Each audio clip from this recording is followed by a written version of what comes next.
Здравствуйте, самые лучшие зрители! Меня зовут Полина.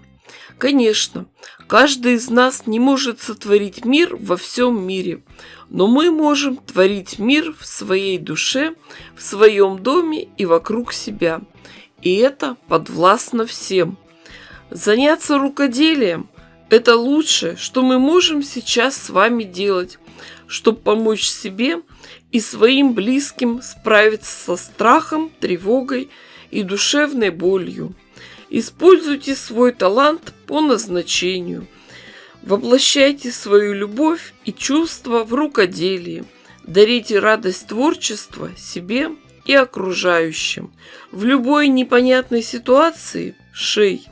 За это время изменится или сама ситуация, или ваше отношение к ней.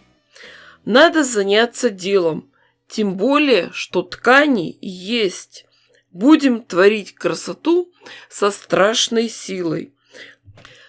Конечно, вы все это можете сшить из ткани одного цвета, но мы ведь не ищем легких путей.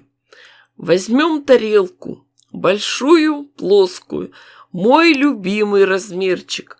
Сегодня это выкройка. И обрисуем ее контур водорастворимым маркером.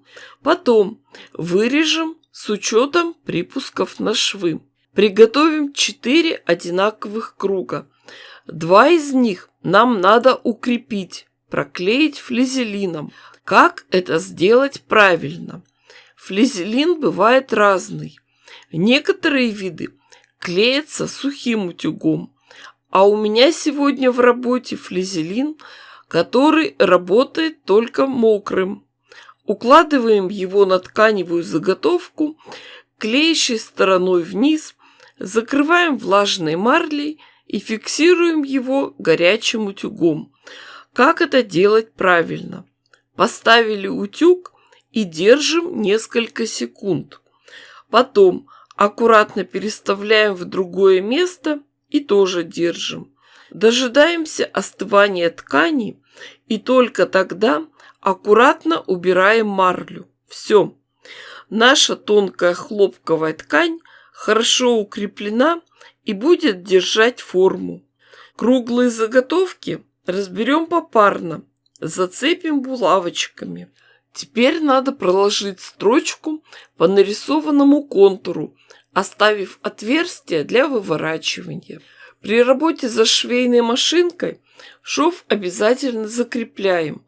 Нитки возьмем нейтральные, светло-серые. Строчку делаем крепкой, мелкой. Из новостей мировой политики. COVID-19 отзывает свои штаммы и прекращает работу в России. И про санкции. Колумбия, Мексика, Аргентина и Афганистан объявили об отключении России от наркотрафика. После того, как прошили, отрежем лишнюю ткань примерно на 5 мм от строчки.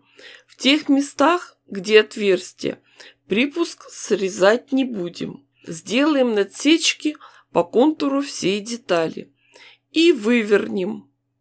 Тщательно расправим все швы изнутри. Открытые края аккуратно подвернем внутрь, и можно дальше их прихватить иголкой с ниткой. Наши заготовки-блинчики тщательно проутюжим. По краю сделаем декоративную строчку на расстоянии 1 мм от края. Есть небольшая хитрость, чтобы все было очень красиво и аккуратно. В начале и в конце строчки закрепок не делаем. Шов должен сомкнуться в кольцо в одной точке. Нитки отрезаем, оставив небольшие хвостики. Эти кончики ниток надо вывести на одну сторону, связать между собой, а потом вставить их в иголку и спрятать внутри детали. После этого отрезать лишнее. Для продолжения работы понадобится небольшое приспособление. Замечательно, если у вас есть циркуль или транспортир. Нам надо на листке бумаги нарисовать сетку разделить 180 градусов на 3 сектора по 60 градусов. На моей линейке есть разметка, воспользуюсь ей. Каждую деталь сворачиваем пополам, намечаем противоположные стороны. Отмечаем середину, совмещаем с нашей сеткой и ставим метки. Делим окружность на сектора, на 6 равных частей. Конечно, булавочки будут мешать. Метки лучше делать водорастворимым маркером.